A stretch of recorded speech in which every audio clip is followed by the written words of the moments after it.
1855 1855 में किसी ने कुछ कहा था। क्या कहा था? Rudolf Virchow, right? ओमनिस सेलुला टी सेलुला, यानी इतने पहले से ये पता है कि all cells arise from pre existing cell, लेकिन ये नहीं मालूम पड़ पा रहा कि कैसे ये होता है। हम बायोलॉजी में यही फाइंड आउट करने की कोशिश करते हैं, हाउ एंड व्हाट। क्लियर? जब इन चीजों को हम लोग फाइंड आउट कर रहे होते हैं तो हमें ये चीजें समझने में समय लग सकता है। ऊपर से जो चीज हम पढ़ना चाह रहे हैं वो काफी छोटी है, यानी माइक्रोस्कोप के रिक्वायरमेंट को शो करती है। अब माइक्रोस्कोप तो जितने ज्यादा बढ़िया होते जाएंगे, ज्यादा छोटी चीजें और ज्यादा क्लियर पड़ी जा सकती होंगी। सेल डिवाइड होता है ये जानने के बावजूद हम 1898 में सबसे पहले स्ट्रॉसबर्गर की डिस्कवरी है माइटोसिस। 1902 में मालूम पड़ता है मियोसिस के बारे में।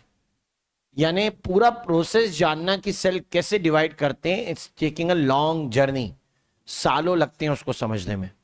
और बाद में फिर लोग उसको कंपेयर करते हैं कि किस तरीके से माइटोसिस या मियोसिस होते हैं। खैर, सेल तो प्रोकैरियोटिक भी डिवाइड करते हैं और यूकैरियोटिक भी। हम लोग जो डिवीजन पढ़ने वाले हैं वो यूकैरियोटिक सेल्स का है, प्रोकैरियोटिक का नहीं। कि अगर लाइफ एग्जिस्ट कर रही है तो उसमें बहुत बड़ा योगदान सेल डिवीजन का भी है। इसलिए कहते हैं क्योंकि हर ऑर्गेनिज्म में सेल डिवीजन होता है। और जैसे हम अपने बारे में बात करें तो हमारी लाइफ जाइगोट से स्टार्ट हुई। जाइगोट यूनिसेलुलर था और आज देखो आप और हम मल्टी सेलुलर ऑर्गेनिज्म की तरह यहां पे खड़े।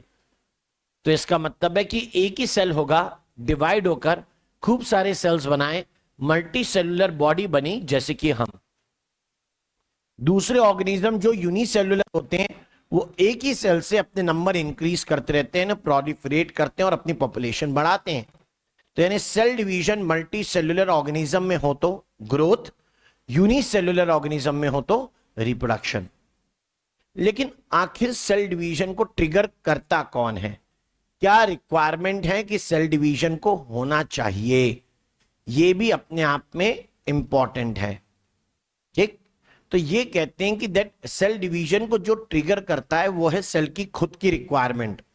जब सेल डिवाइड करता है तो उसको लगता है कि वो अपना खुद का रिपेयर कर रहा है। कैसे? कि smaller the cell metabolically it is more active. छोटा सेल मेटाबॉलिकली ज्यादा एक्टिव है और मेटाबॉलिज्म लाइफ का बेसिस है। मेटाबॉलिज्म है तो लाइफ है, नहीं तो लाइफ नहीं होती। तो इसके अकॉर्डिंगली हम लोग ये बात कहते हैं कि दैट कोई सेल छोटा ही रहना चाहता था साइज में, लेकिन किसी अनयूजुअल रीजन के कारण उसका साइज बड़ा होता चला जाए। ये ग्रोथ का भी पार्ट हो सकता है। तो उसको ये लगेगा कि अब हम बॉडी का साइज बड़ा होने के कारण, यानी सेल का साइज बड़ा होने के कारण फंक्शनिंग प्रॉपर नहीं कर पा रहे हैं, इसलिए सेल क्या कर जाए? डिवाइड। ये कैसे? इसको समझो।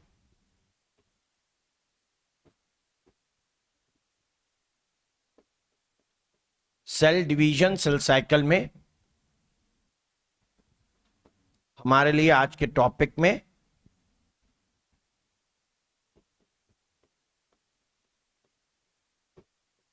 इंट्रोडक्शन और पढ़ेंगे सेल साइकिल। क्या लिखा है यहां पे? All organism began their life from a single cell. ठीक है? ऑर्गेनिज्म कितने टाइप के बोलो?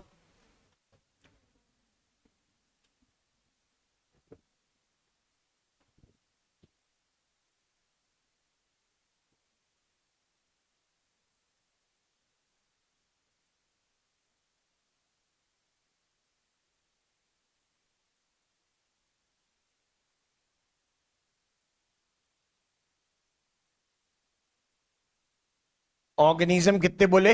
दो। एक बताया गया है यूनी सेलुलर और दूसरा बोला गया है मल्टी सेलुलर। ठीक है, अभी नहीं नोट करना, पीछे के पेज से रिलेट है। उन्होंने कहा all organism began their life from a single cell. अगर सबके सब सिंगल सेल से ही बने हैं तो तब के केसेस में क्या सारी चीजें होंगी वो सुनिए। The mechanism of division and multiplication of cell together constitute the cell reproduction. Cell reproduction में दो चीजें हुई, एक डिवीजन और दूसरा सेल के नंबर का बढ़ना। जिससे सेल डिवाइड हो और उसके नंबर इंक्रीज करें उसको हम लोग सेल रिप्रोडक्शन कहते हैं। सेल रिप्रोडक्शन, ऑर्गेनिज्म का नहीं, सेल का। तो growth and reproduction of all organisms, ये देखिए, growth and reproduction of all organism depends on the division and enlargement of cell.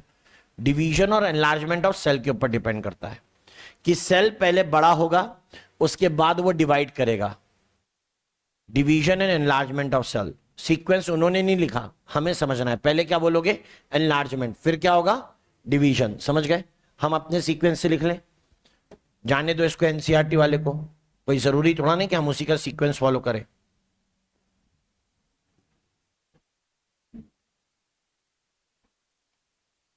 हम कैसे लिखेंगे? डिपेंड ऑन द एनलार्जमेंट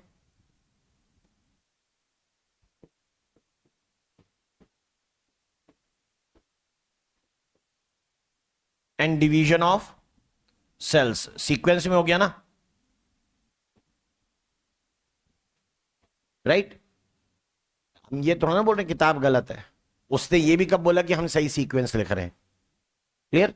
तो यानी आप ये कहते हो कि ग्रोथ और reproduction of all organism depend on enlargement and division of cells. समझ लीजिए इसको जरा क्या है, ठीक है? दोनों को क्या डिफरेंस क्या है। अब इधर बात हो रही है, ऑर्गेनिज्म कैसा लिखा है? यूनिसेलुलर। अब अगर ऑर्गेनिज्म यूनिसेलुलर है तो ठीक है भाई, हम ऐसा करते हैं कि एक सेल बना लेते, बना लिया, छोटा सेल। और कह रहे हैं सारे ऑर्गेनिज्म की लाइफ जो होती है वो चालू होती है किससे? एक सेल से। तो यहां पे मल्टी सेलुलर के लिए भी कितने सेल बना दिया? एक। ये इसका न्यूक्लियस। अब समझिए, ग्रोथ एक यूजुअल फिनोमेना है और पूरे समय होता रहता है।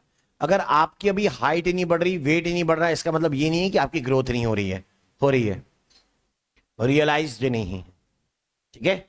Growth throughout the life होती रहती है, पैदा होने से लेकर मरने तक। जब बंद हो जाती है, आदमी बंद हो जाता है, मर जाता है। समझ गए बात? ठीक। तो यूनिसेलुलर मल्टी सेलुलर दोनों में अभी कैसी स्टेज है? सिंगल सेल की। ये सिंगल सेल की स्टेज में हम ऑब्जर्व कर रहे हैं कि दैट इवेंचुअली टाइम बीइंग, कि कुछ समय बाद ये सेल जो हुए साइज में बड़े हो गए।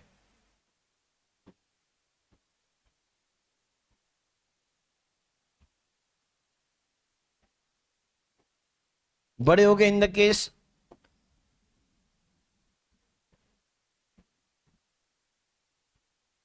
और न्यूक्लियस उतना ही है, न्यूक्लियस के साइज में कोई डिफरेंस नहीं आता।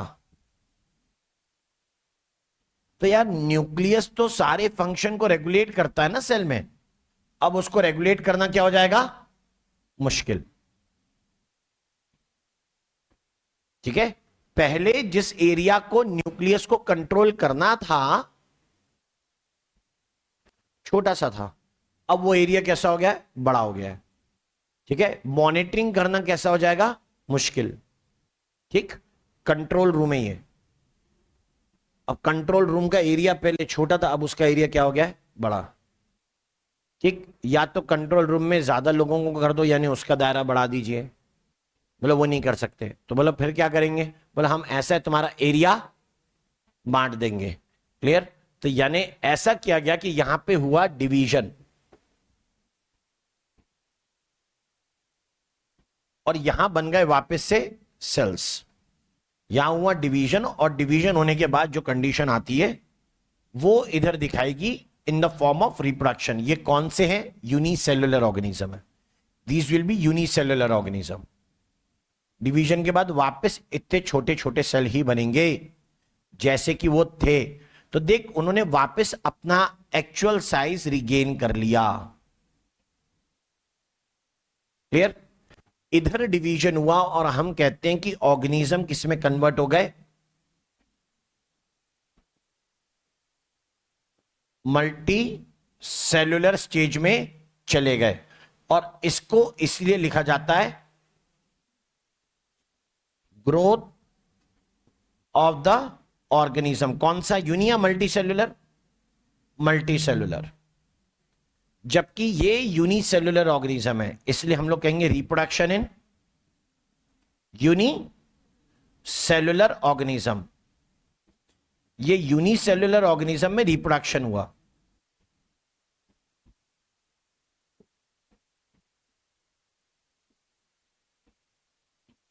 यहां से यहां तक में जो भी चीजें पढ़ी हैं पहले उनके बारे में देखते हो। हम कहते हैं यहां पे सेल है, सेल में जो हो रहा है उसे क्या कहेंगे? ग्रोथ। ग्रोथ के बाद जो हो रहा है वो क्या है? डिवीजन। और रिजल्ट आपके सामने। क्या हर टाइप के ऑर्गेनिज्म में सेल डिवीजन होता है? आंसर है यस। क्लियर? क्या हर सेल डिवाइड करते हैं? ये तो मैंने बताया ही नहीं। ठीक है, मैंने ये तो ना कहा हर सेल डिवाइड करता है, मैंने कहा हर ऑर्गेनिज्म में सेल डिवीजन होता है। ठीक। मल्टी सेलुलर ऑर्गेनिज्म में सेल डिवीजन का रिजल्ट क्या होगा? ग्रोथ। यूनिसेलुलर ऑर्गेनिज्म में सेल डिवीजन का रिजल्ट क्या होगा? रिप्रोडक्शन। लेकिन चाहे ऑर्गेनिज्म कोई भी हो, उसमें सेल तब डिवाइड करते हैं जब सेल क्या हो चुके होते? Grown up. ठीक है, सेल पहले ग्रो करेगा, उसके बाद डिवाइड करेगा। तो हमने कहा कि यहां पे सेल का साइज इंक्रीज कर गया था। ग्रोथ का मतलब यहां पे क्या है? Increase in size. तो एक बात को मैं क्लियर कर दूं, अगर न्यूक्लियस की वॉल्यूम लिखें, वॉल्यूम ऑफ न्यूक्लियस,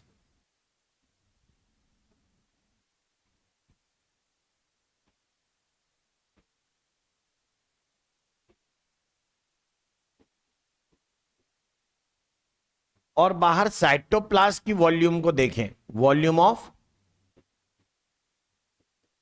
साइटोप्लाज्म, तो मैं एक बात कहता हूं, यहां nucleus to volume, sorry, nucleus to cytoplasm का रेशियो कम हो गया, वापस बढ़ गया। यही है। यहां से यहां न्यूक्लियस से साइटोप्लाज्म का रेशियो इंक्रीज हुआ कि डिक्रीज? डिक्रीज। साइटोप्लाज्म ज्यादा है ना, न्यूक्लियस अपॉन साइटोप्लाज्म, साइटोप्लाज्म बढ़ गया है ना, तो रेशियो क्या हो गया? डिक्रीज। ठीक है, सेल का साइज भले ही बड़ा हो, लेकिन न्यूक्लियो साइटोप्लाज्मिक रेशियो क्या होगा? डिक्रीज। तब जाके सेल डिवाइड करेगा और वापस क्या अचीव करेगा? Higher value of nucleo cytoplasmic ratio. तो अब अगर कोई तुमसे पूछे कि मल्टी सेलुलर ऑर्गेनिज्म को सेल डिवीजन से क्या फायदा होता है, तुम क्या लिखोगे? ग्रोथ। यूनिसेलुलर ऑर्गेनिज्म को सेल डिवीजन का क्या फायदा है? रिप्रोडक्शन। और सेल को खुद से क्या फायदा है सेल डिवीजन से? तो it restores nucleocytoplasmic ratio. आ गई बात समझ में? ठीक है, यहां पर हम वैल्यू लिखते हैं या स्टेटमेंट के लिए टर्म्स लिख देते हैं। यहां पे लिख रहा हूं मैं न्यूक्लियो साइटोप्लाज्मिक रेशियो।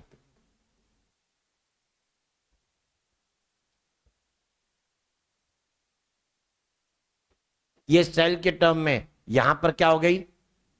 डिक्रीजेस। यहां पर वो डिक्रीज हो गई जब सेल का साइज क्या हो गया? ज्यादा। यहां के वापस क्या हो गई?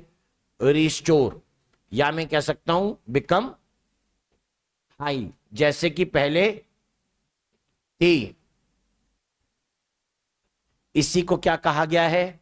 इसको लिखा गया है सेल रिपेयर। अब याद रहेगा?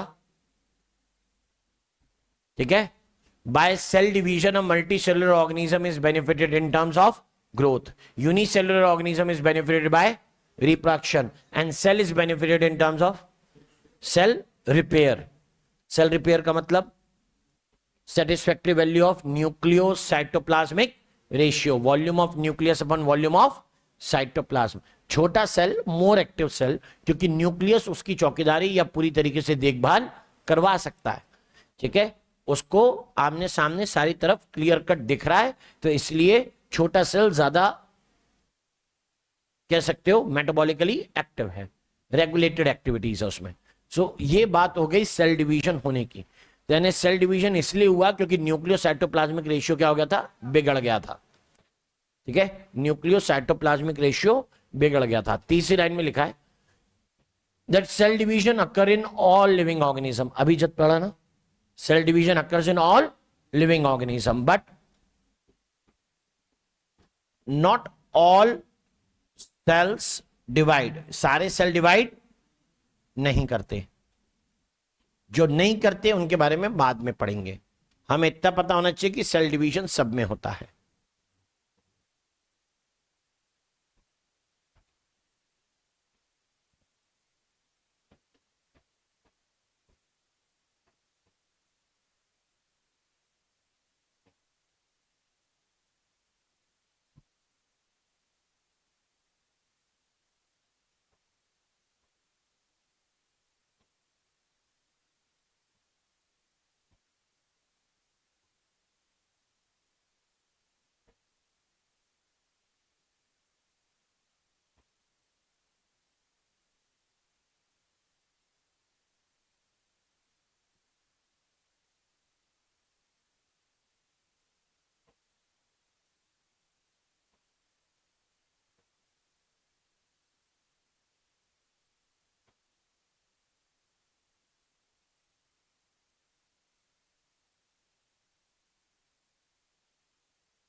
Right, done.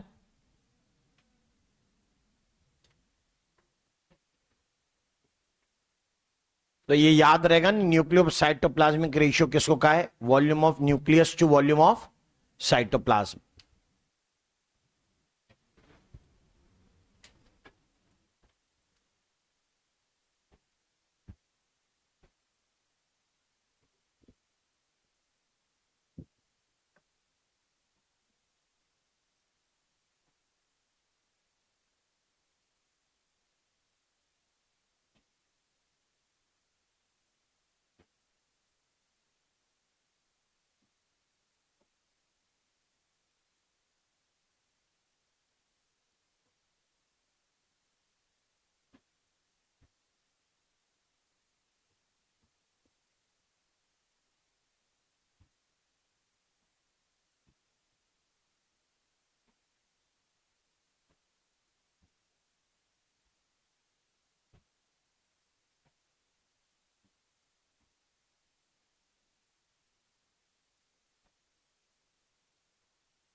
सेल डिवीजन का बेनिफिट यूनिसेल्युलर ऑर्गेनिज्म के लिए क्या हुआ?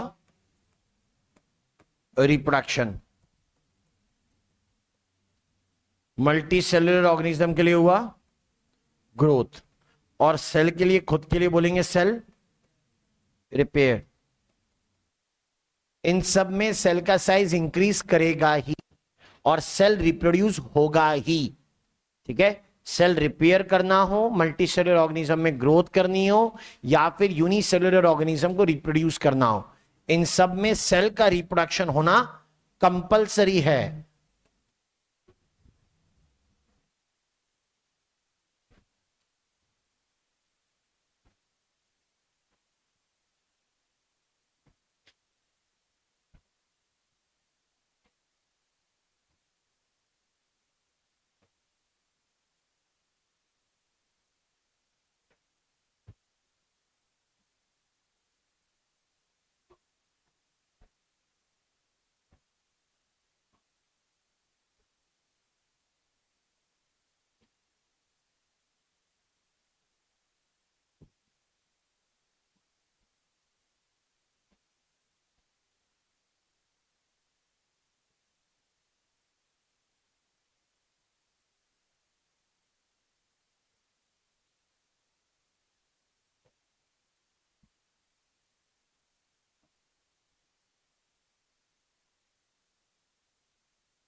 देखा? डन। तो इसका मतलब है कि आप ये कहिए कि दैट सेल में ग्रोथ और रिप्रोडक्शन सारे ऑर्गेनिजम्स के लिए होता है। सेल में growth and reproduction, all organisms are showing, या फिर compulsory showing the need of growth and reproduction of the cell, जिसमें एक सेल डिवाइड करके दो डॉटर सेल बनाएगा जो आगे फिर से डिवाइड करते हैं। डॉटर सेल कह ही इसे रहे हैं कि वो और आगे फिर से डिवाइड करेगा। वैसी बात हो गई जैसे नेचर में बोला जाता है कि it's the female which give birth to the young one, इसलिए नाम डॉटर सेल दिया गया है। ये नहीं बोला गया कि दो लड़के सेल बनते हैं, डॉटर सेल से बनेंगे। ठीक है, लड़के नाम में लड़ाई है नहीं, इसलिए नहीं बताया। तो हम कह रहे हैं कि डॉटर सेल्स इसलिए बोला गया है, आगे भी कभी यूज किया जाएगा तो सेम पर्पस है। तो क्या कह रहे हैं, एक सेल डिवाइड होकर कितने बने? दो। तो दो कितने बनेंगे? चार। चार कितने बनेंगे? आठ। काउंट कर सकते हो।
ये बायो ही हो सकती है, सेल मल्टीप्लाई करे या सेल डिवाइड करे, रिजल्ट क्या आएगा, सेम, 2। ठीक है, अ सेल इज मल्टीप्लाइंग और गेटिंग डिवाइडिंग, तो हम कहते हैं कि सेल डिवाइड किया तो 2 सेल बने, मल्टीप्लाई किया तो 2 सेल बने। इसी को क्राइटेरिया लेके एक से कितने बनने के लिए, 2, हमने कुछ न्यूमेरिकल टाइप की प्रॉब्लम्स क्रिएट करी। अभी उसी को समझते हैं जरा।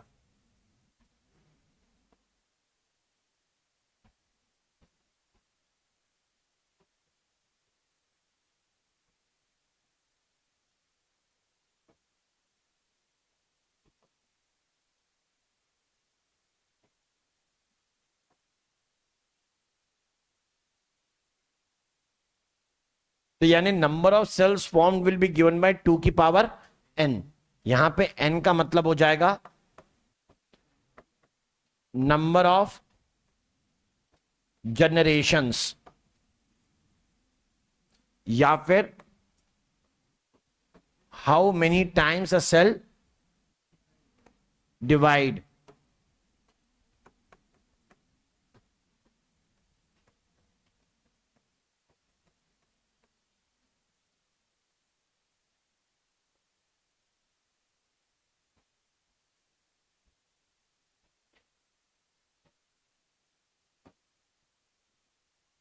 जैसे एग्जाम्पल के बेसिस पे बता रहा हूं, ध्यान से देखिएगा, एग्जाम्पल के टर्म में बता रहा हूं। मैंने कहा ये एक सेल है, डिवाइड किया, हमने कहा फर्स्ट टाइम डिवाइड किया, फर्स्ट, ये क्या लिखा है, टाइम्स। ठीक है, फर्स्ट टाइम कितने बन जाएंगे, 2। ये डिवाइड करें तो 2 के हो जाएंगे 4, तो यहां क्या लिखूंगा, 2 टाइम्स, राइट, यहां 2 टाइम्स हो गया। फिर यहां लिखा 3 टाइम्स, यहां पे कितने हो जाएंगे, इन 2 के कितने हो जाएंगे, 4, इन 2 के कितने हो जाएंगे, 4। तो first time, second time, third time, या 3 times a cell divide to form how many, 8 cell. यानी यहां पर n की वैल्यू अगर कोई मुझसे पूछे तो 3, यहां पे 2, यहां पे कितनी, 1। लिखने का तरीका है, क्या लिखेंगे, n इक्वल टू 1, ये n इक्वल टू 2, ये n इक्वल टू 3, या ये बोलना कि तीसरी जनरेशन में कितने सेल हो जाएंगे, राइट। दोनों बातें कैसी हैं, सेम, या तो नंबर ऑफ टाइम्स लिखा हो या फिर क्या लिखा हो, जनरेशन। अब ये जनरेशन वर्ड क्या आया, जनरेशन का मतलब एक से दूसरी पीढ़ी। ठीक है, 2 वर्ड यूज किए जाते हैं, एक बोलते हैं ऑस्प्रिंग्स और दूसरा बोलते हैं प्रोजिनी। प्रोजिनी मतलब ये सारे, नंबर नहीं बोलूंगा फिर, the progeny in third generation, number नहीं बोलूंगा, समझ गए, या फिर बोलूंगा the number of offsprings in third generation, 8। बोलने के तरीके अलग अलग हैं। प्रोजीनी मतलब entire generation irrespective of number, offsprings का नंबर बताया जाएगा। जैसे हमने एक एग्जांपल दिया, बिल्ली ने बच्चे दिए 6, ऑफस्प्रिंग्स के नंबर कितने हैं, 6, राइट। और हथिनी ने बच्चा दिया 1, ऑफस्प्रिंग का नंबर कितना है, 1। तो प्रोजीनी मतलब पूरी जनरेशन होती है। तो प्रोजीनी बड़ी किसकी है, बिल्ली की या हथिनी की, बिल्ली की, राइट। प्रोजिनी मतलब पूरी जनरेशन, बड़ी जनरेशन मतलब ज्यादा नंबर, ओके। जब नंबर बताने पड़े तो ऑस्प्रिंग लिखा जाता है। तो 2 वर्ड्स चलते हैं, प्रोजिनी और एक चलता है ऑस्प्रिंग। यहां बड़ी प्रोजिनी, यहां lesser progeny. More times the cell divide, bigger with the progeny, more will be the offsprings, ऐसा।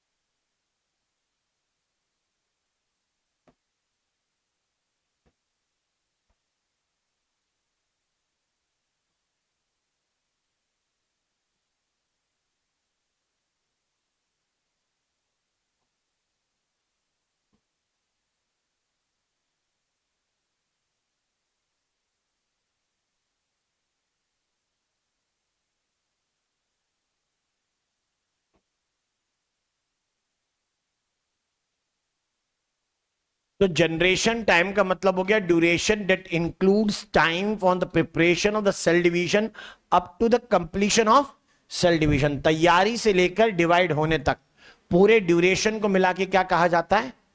Generation time. पूरे को मिलाकर हम लोग कहते हैं जनरेशन टाइम। बट वेट, अगर ऐसा है तो इसका मतलब जनरेशन टाइम, तो यहां पर यहां से यहां तक जितना टाइम हुआ जिसमें एक जनरेशन, उसे कहेंगे जनरेशन टाइम। ये सेकंड जनरेशन, ये थर्ड जनरेशन। टोटल टाइम कितना? 3 जनरेशन का, राइट।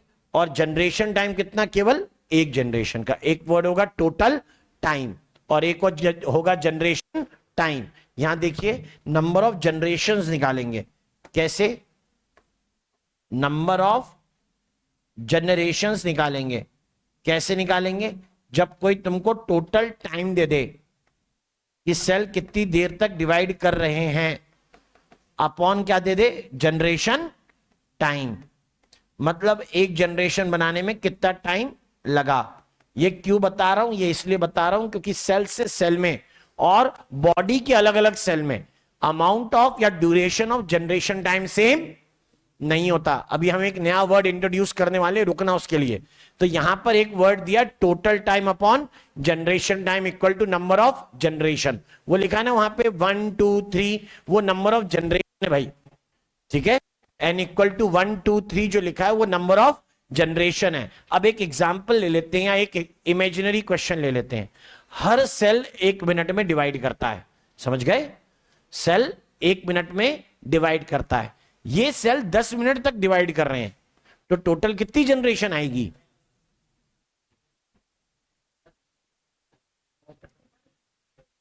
डिवीजन के लिए या कहिए एक जनरेशन का टाइम कितना है?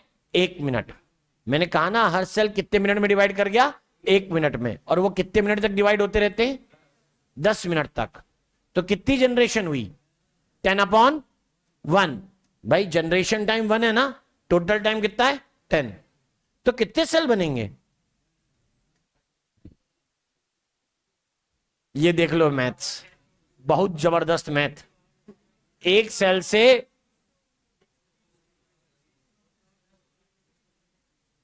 अबे 2 की पावर 10 आएगा।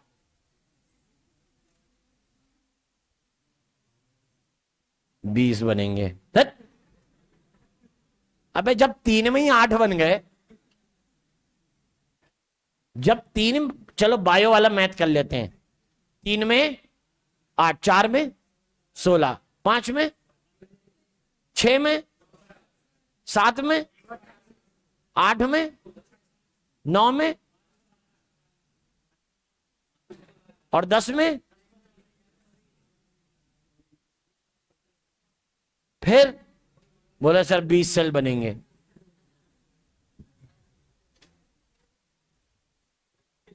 तो ये number of generation equal to total time upon generation time. Too much light question, बहुत इजी सा सिंपल सा क्वेश्चन था जो मैंने अभी आपको बताया था। ऐसा नहीं है कि उतना ही सिंपल होता है, अभी उसको कॉम्प्लिकेट करते हुए ले जाएंगे धीरे धीरे। अभी पहले 2 की पावर 10 को तो समझ लें कैसे निकलेगा, बाकी सब तो उसके बाद है। हाँ,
करें, और जब ये हो जाए तो मुझे बताएं। अच्छा, लिखा हुआ चाहिए।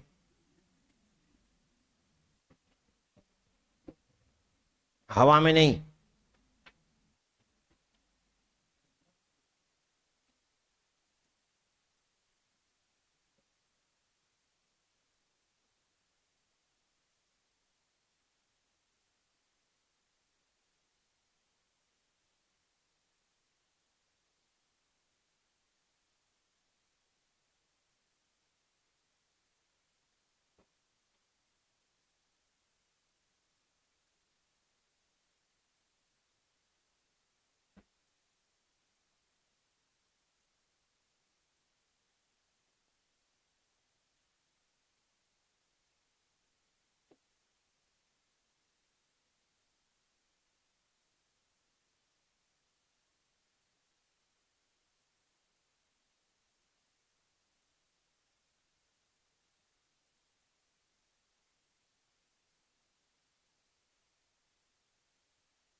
हाँ, ये हुआ क्या?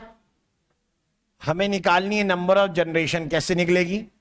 Total time upon generation time. यहां टोटल टाइम कितना दिया है? 10 मिनट।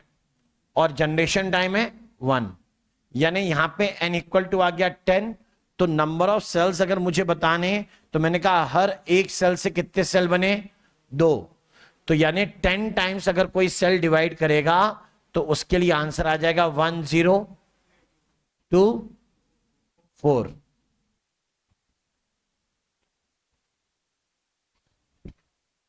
अगला,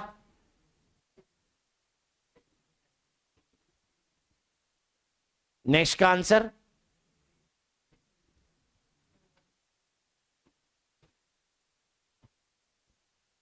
कितना? 2 की पावर? कौन सी 2 की पावर? जरूरत ही नहीं है, उल्टा चलना है इसमें। यहां पे वॉल्यूम मतलब नंबर ऑफ सेल्स दिए हुए हैं तुमको। हाँ, गेस कर। अरे भैया, V/2 है। कितनी देर में? 15 मिनट में। 1 मिनट तुम्हें और दे दिया, क्या हो जाएगा? सारे सेल डबल हो जाएंगे। V/2 का क्या हो जाएगा? V। ये था हाफ, और ये क्या हो जाएगा? फुल। 1 और मिनट में फुल। डिवाइड होकर दुगने होते हैं ना, दुगने हो गए। अगर 15 मिनट में हाफ थे तो टोटल 16 मिनट में कितने हो गए? फुल। Total time 16 minute. 1/4 कितने समय पहले होंगे? अरे रुक जाओ यार, दूसरों को सुनने दो जरा, कोई और भी तो बताए। 1/4 कितने समय पहले होगा? अगर हाफ वो 15 मिनट्स में, तो 1/4 कब होगा? 1/4 पूछा है भाई।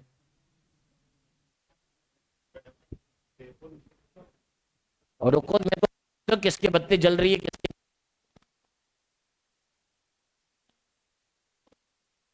आगे मुझे 1/2 इंटू 2/2, 2/4 इंटू 1/2 भी करवाने हैं। पहले ये बनेंगे तब तो वो बनेंगे। कितना? 1/4 कितने समय, 1/4 पे कितना टाइम हो रहा होगा?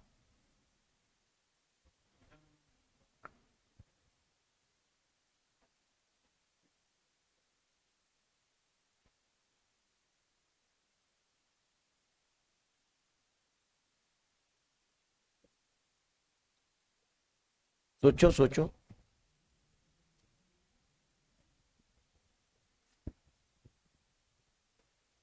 1 मिनट में सेल 2 हो जाते हैं,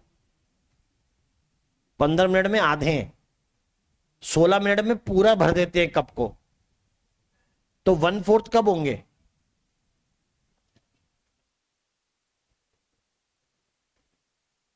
वो एक क्वेश्चन होता है लोअर क्लास में, ठीक है, वो रिलेशन वगैरह वाले क्वेश्चन होते हैं ना, 2 आदमी मिलकर एक काम 5 दिन में करते हैं, अगर 3 आदमी करेंगे तो कितने दिन में करेंगे, या फिर यही काम 3 आदमी मिलकर इतने दिन में करते हैं, तो बताओ ये सारे मिलकर एक यही काम कितने दिन में कर लेंगे? ऐसा कुछ क्वेश्चन सुना है? हाँ, बस वैसे ही एक और एक क्वेश्चन भी होता है उसी तरीके से, कि एक कमीज आधे घंटे में सूखती है तो 2 कमीजें कितनी देर में सूखेंगी? ये पता है? ये नहीं पता है? हैं? यहां सारे सेल एक ही मिनट में डिवाइड कर रहे हैं ना, तो इसका मतलब है कि 1 मिनट पहले अगर 15 मिनट पर हाफ है तो उससे 1 मिनट पहले 1/4 रहा होगा ना, और 15 मिनट के 1 मिनट बाद क्या हो गया? फुल। तो यानी 14 मिनट पे क्या होगा? 1/4। 15 पे क्या हुआ? हाफ। 16 पे क्या हो गया? फुल। 17 पे बाहर डबल। ठीक है, हर बार डबल हो रहा है। ये जस्ट बताने की बात है कि हम लोग एक से कितने सेल बना रहे हैं? 2। सब में सेम एप्लीकेशन है। तो 10 से कितने बन जाने चाहिए थे? 2, सॉरी 20। 20 से 40 खुद ही ने गिना था, अभी खुद ही डबल कर रहे थे। अब अगर टाइम लगा दिया तो कर नहीं पा रहे हैं, ये बड़ी दिक्कत है। जब भी आपको एफिशिएंट बनाने की कोशिश की जाएगी, आपको इंप्रूव करने की कोशिश की जाएगी, एक टाइम बार लगा दिया जाएगा। ठीक है, मतलब क्या है? ये ऐसी बात है कि जब तुम छोटे थे, तुम्हें बोला जाए पास की दुकान से जाके एक कोई सामान खरीद के जाओ, ब्रेड जाके ले आओ, ठीक है, तो तब तुमको लग सकता है कि वो दुकान कैसी है? दूर। फिर घर वालों ने तुम्हें साइकिल दिलवा दी, ठीक है, तो वो दुकान तुम्हें कैसे लगने लग गई? पास। ठीक है, ऐसा क्यों हुआ? क्योंकि द टाइम कवर्ड, या फिर जितना टाइम खर्च हो रहा है वो क्या हो गया है? कम। डिस्टेंस सेम है, आपका पर्सपेक्टिव बदल गया है। अब आप ये कहते हो कितनी देर में आ रहा है, ठीक है, ये नहीं बोलते कितना दूर है। कोई पूछता है क्या? मैं पूछता हूं कहां पहुंचे। हमारा सवाल ये है कहां पहुंचे, तो अंदाजा लग जाएगा कितना दूर है। और एक सवाल होता है कितनी देर में आ रहा है, सामने वाला बोल रहा है 5 मिनट, और तुम बात कर रहे हो इसके 5 मिनट मतलब आधे घंटे। Means whenever we are improving our self, हम लोग हर चीज को किस में बांटने लग जाते हैं? समय में। ठीक है, बस जैसे फॉर एग्जाम्पल मैगी 2 मिनट्स, वो 2 मिनट में नहीं बनती है। ठीक है, वो 2 मिनट में कभी नहीं बनती। नहीं, इंदौर की बात नहीं कर रहे, वो किसी भी जगह पे 2 मिनट में नहीं बनती। इंदौर वाले तो उसको आधे घंटे का 1 मिनट भी उबाल सकते हैं, और 1 घंटे भी पका सकते हैं, और बोलेंगे सबसे धीरे पकी मैगी हमारे यहाँ आइए भैया, लोग यहाँ खाइए। राइट? तो ये वो वाली बात नहीं हो रही। ये क्या है? वो वाला पर्सपेक्टिव पकड़ रखा है उन्होंने, एक तरीके का आपका एक ये बोल सकते पिन पॉइंट है, उसको पकड़ लिया है कि सब लोग टाइम को वैल्यू देते हैं। ठीक है, अब यहीं पे टाइम वाली बात आ गई तो हम फंस गए। अब आप भी कहोगे कि मेरे को, अगर मैं आपसे पूछूंगा आपको कितने टाइम लगता है क्वेश्चन करने में, मैं भी यही पूछूंगा ना। ठीक है, ये बाद में पूछूंगा कितने क्वेश्चन करते हो, पहले ये पूछूंगा एक क्वेश्चन करने में टाइम कितना लगता है। क्योंकि अगर कोई इंप्रूव कर रहा है, कोई ज्यादा बेहतर कर रहा है, तो उसके लिए हर चीज की यूनिट, खाना खाने की भी यूनिट टाइम है। ठीक है, मतलब कोई खाना खा रहा है तो ये अरे बस 5 मिनट खाना खा रहा हूं, ये नहीं बोल रहा अबे 5 रोटी खा रहा हूं ना, 2 प्लेट चावल खा रहा हूं, नहीं, बोला 5 मिनट लगेंगे खाना खाने में। भाई क्वांटिटी बताना कितनी खाएगा, नहीं बताएगा ना, फिर भी क्या बताएगा? टाइम। मतलब हर चीज को टाइम में बता रहे। क्लियर? तो ये समझिए कि आपका पर्सपेक्टिव जब टाइम के रिस्पेक्ट में बोला जाता है तो इसका मतलब है कि आपका माइंडसेट शिफ्ट किया जा रहा है टू बी एफिशिएंट। आप एफिशिएंसी की तरफ बढ़िए। वैसे ये भी था, इसमें कुछ अलग नहीं है। चलो ये तो हो गया एक बात। अब ये कहते हैं कि दैट, जैसा रुडोल्फ विर्चव ने बताया, all cells arise from pre existing cells, यानी सेल डिवाइड करता है और वो सेल फिर से डिवाइड करते हैं। इसलिए उनका नाम क्या पड़ा बीच वालों का, डॉटर सेल्स, राइट। उसको क्या कहने लग गए, डॉटर सेल्स। तो तब हम कहते हैं कि दैट ये जो डॉटर सेल्स हैं अगर वो फिर से डिवाइड करेंगे तो वही सारी घटनाएं रिपीट होंगी जैसे कि पहले हुई थी। यानी जब सेल तैयारी कर रहा था, फिर वो डिवाइड होगा, फिर से तैयारी करेगा, फिर वो डिवाइड होगा। Means the events that is happening in the total duration of the cell's life, those events are repeating and repeating in the same sequence, एक ही सीक्वेंस में बार बार होते रहते हैं, इसलिए इसको बोला गया सेल साइकिल। जहां से चले हुए वापस वहीं पहुंच गए। दिखाने का तरीका जो किताब की लाइन वैसे ही। तो जनरेशन टाइम के लिए अब नया वर्ड आएगा। जनरेशन टाइम के लिए हम लोग वर्ड यूज करेंगे duration of cell cycle. Okay, तो हम लोग उसी के ऊपर जा रहे हैं कि हमने क्या बात बताई कि एक से कितने सेल बन गए, दो।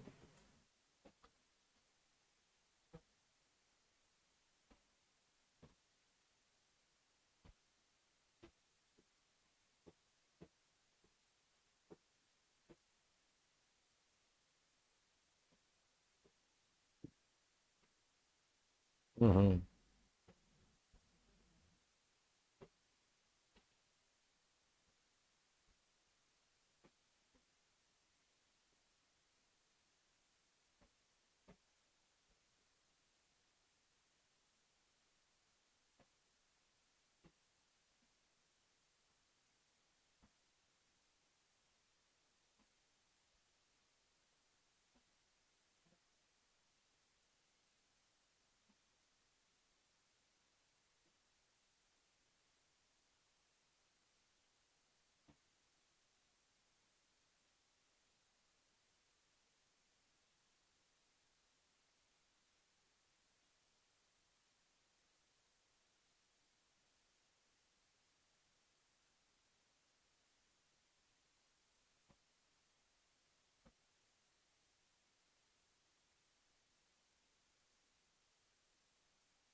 ये सेल ग्रो किया, वापस ये आए, फिर ग्रो किया, फिर वापस डिवाइड किया, यही चीजें आगे कंटिन्यू चलती रहेगी। हम तो जस्ट कहते हैं सो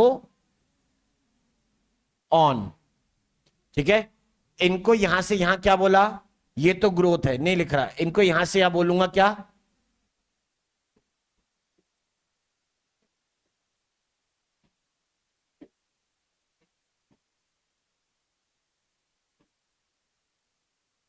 डॉटर सेल्स। हमने लिखा progeny as daughter cells grow and divide again, फिर से डिवाइड करेंगे, राइट। प्रोजीनी मतलब नेक्स्ट जनरेशन, तो इसे क्या बोलोगे, प्रोजेनिटर। ये हो जाएगी प्रोजेनी। प्रोजेनी मतलब नेक्स्ट जनरेशन, ऑस्प्रिंग्स की जनरेशन का नाम progeny. Progeny is daughter cells grow and divide again. नाम डॉटर सेल क्यों है ये भी लिखा हुआ है कि वो दोबारा से ग्रो करके डिवाइड कर सकती हैं। अब अगर ऐसा कुछ होता है तो इसका मतलब आप ये कहते हो कि that the events in the life duration of मैं ब्रैकेट में लिख रहा हूं डिवाइडिंग, समझ गए, मैंने ब्रैकेट में लिखा है dividing cell, the life duration of a cell.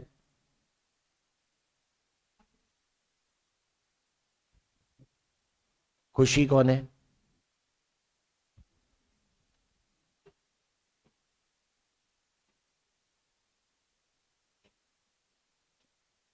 The events in the life duration of a dividing cell क्या है? उसके अंदर हम लोग कहते हैं वापस चीजें क्या कर रही हैं? Repeat. So the events in the life duration of a cell are repetitive. वो बार बार होते हैं इन सेम ऑर्डर, या किस कह सकते हो सीक्वेंस. सेम ऑर्डर या सेम सीक्वेंस भी बोल सकते थे. इसी को हम लोग क्या कहते हैं? As cell cycle. इसी का नाम सेल साइकिल दिया गया है.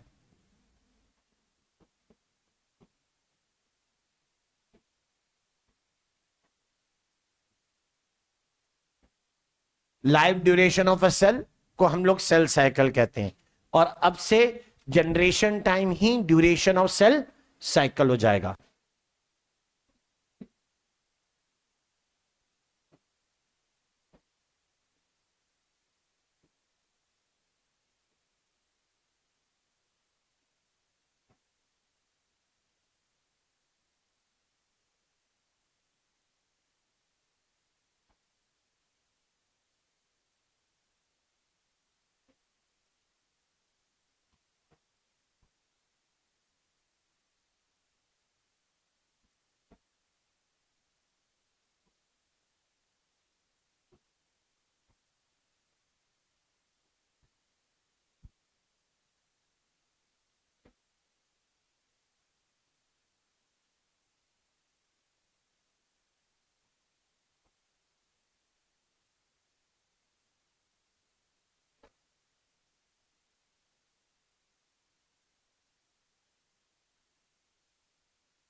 बस सेल बड़े फीके फीके लग रहे हैं.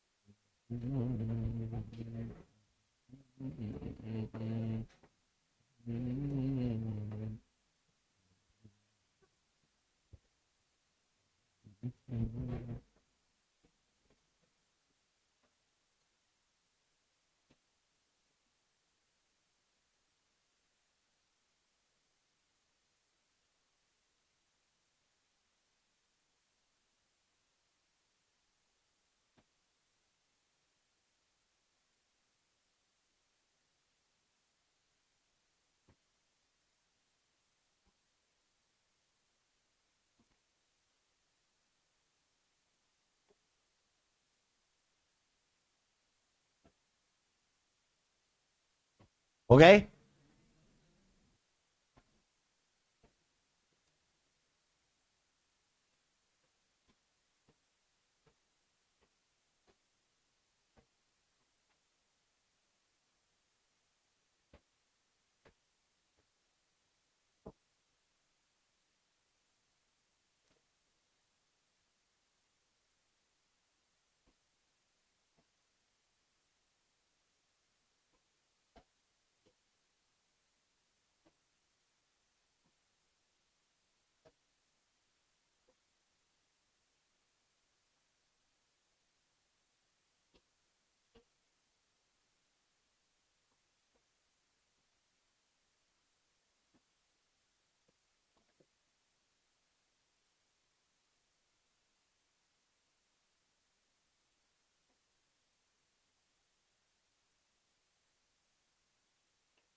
Done.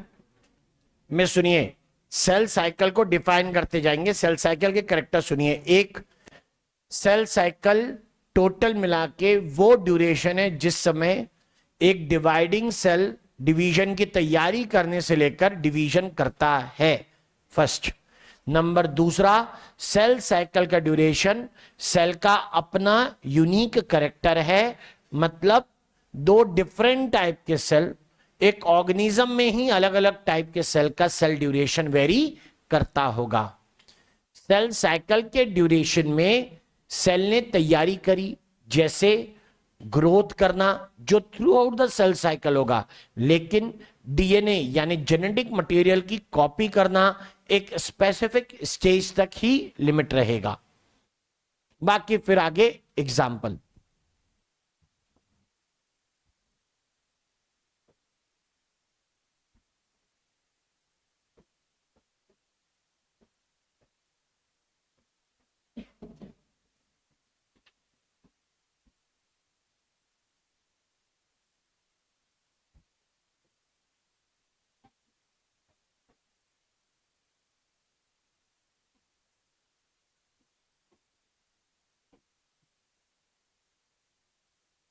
Cell cycle point wise. One,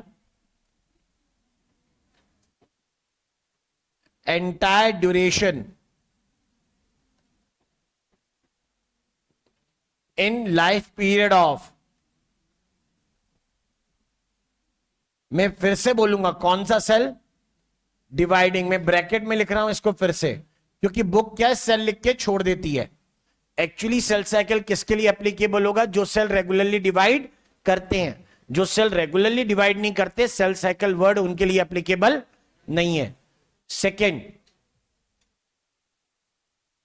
दूसरा करेक्टर समझें तो cell cycle entire duration in life period of dividing cell.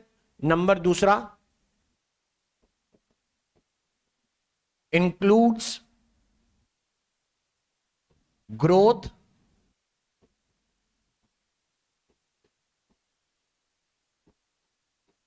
throughout the cell cycle,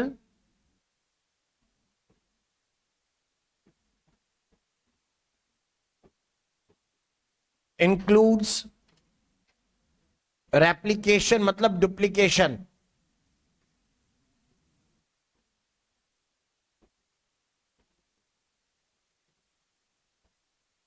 of genetic material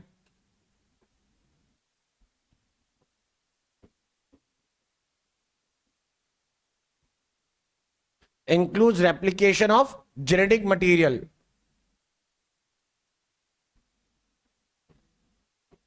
at a specific stage only,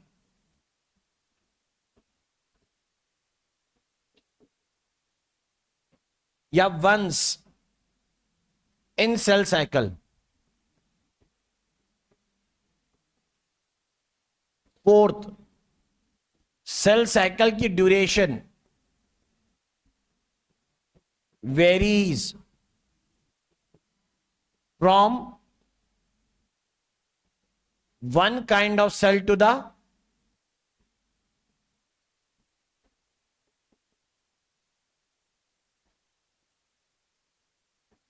other in organisms. Wait.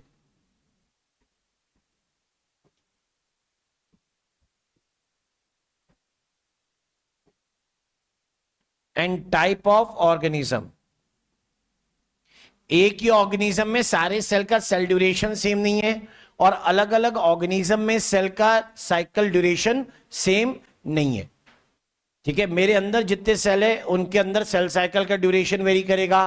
Plus human को compare करेंगे किसी दूसरे से, for example प्याज से, onion, उसके cell का duration हमारे सेल साइकिल के ड्यूरेशन से कैसा होगा? अलग। ऐसा हो सकता है।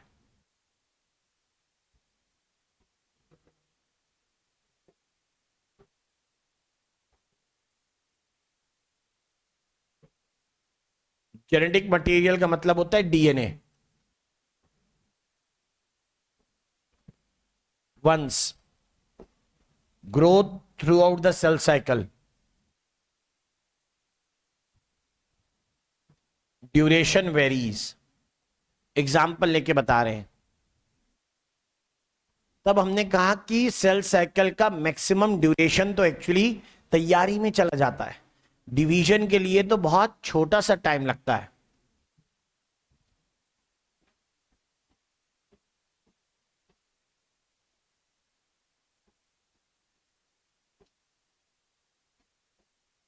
Consist of different stages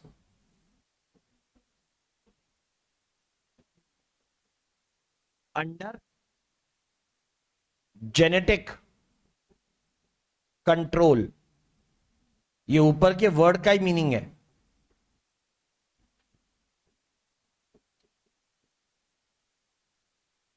proteins to regulate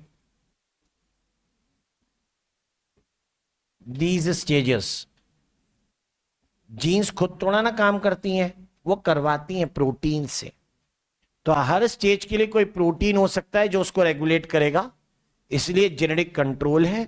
और एक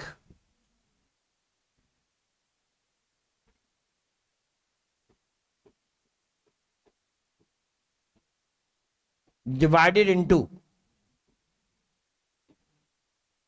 एक इंटरफेस है और दूसरा है एम फेज।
वही है, एग्जाम्पल लेना है। इंटरफेस का ड्यूरेशन मैक्सिमम है और करीबन 95% ऑफ द सेल साइकिल यहीं खर्च हो जाता है। बचा हुआ 5% के करीब का टाइम कहलाता है M phase.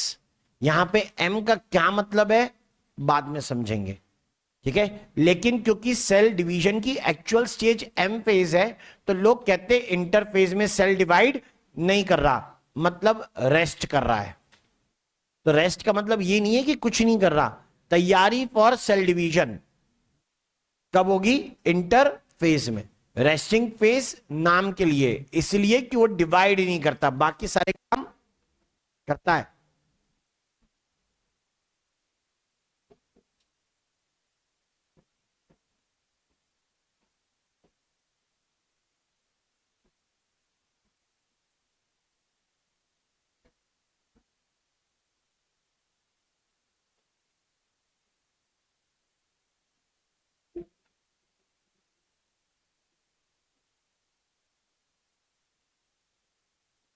Interface up to 95% of total duration.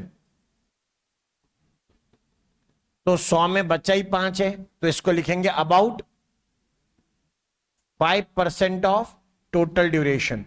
Cell cycle के पूरे टाइम में से 5% तक एम्फेस सिमट गया। एग्जाम्पल दिए हमको बुक में, एक एग्जाम्पल दिए, अ टिपिकल यूकेरियोटिक सेल।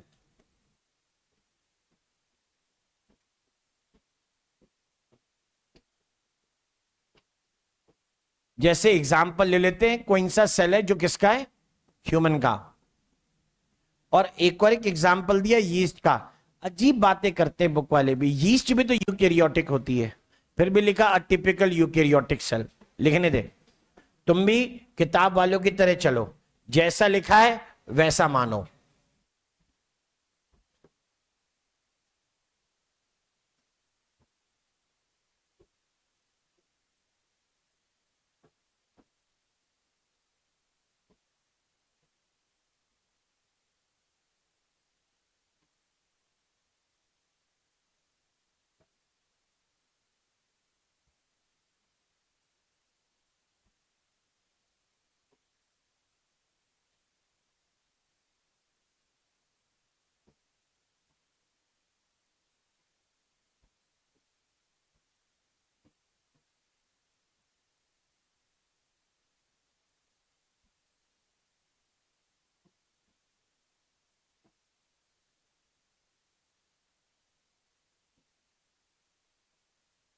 चलो भाई, ऐसा है कि इंटरफेस टोटल 95% है। मैं यहां पे क्या बता रहा हूं, लास्ट में टोटल कैलकुलेशन बता रहा हूं। इधर टोटल कैलकुलेशन मतलब टोटल टाइम।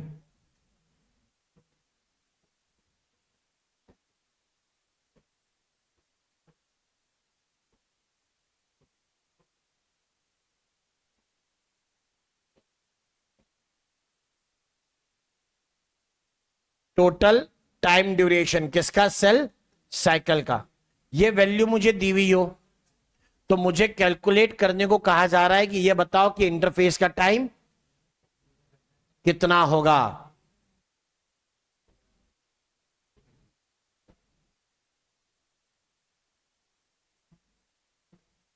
यहां वैल्यू दी है 24 आवर्स, यहां वैल्यू दी है 90 मिनट्स। हाँ जी, बोलो, ये कितना आएगा। अरे 24 घंटे में से करीब 95% कितना आएगा, अप्रोक्स 23 आवर्स। इधर अप्रोक्स 87 मिनट्स। यहां बचा अबाउट 1 आवर, और यहां बचा करीबन 3 मिनट्स।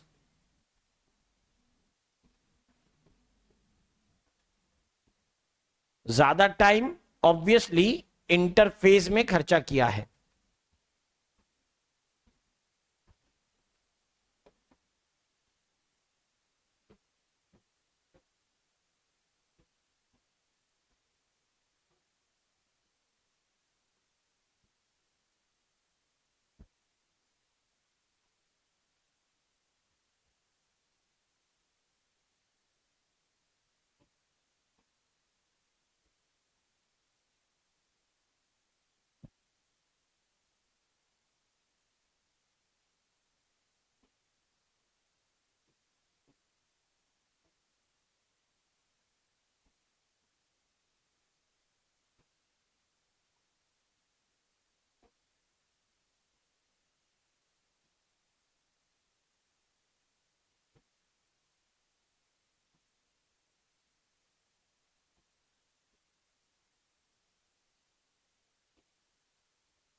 डन।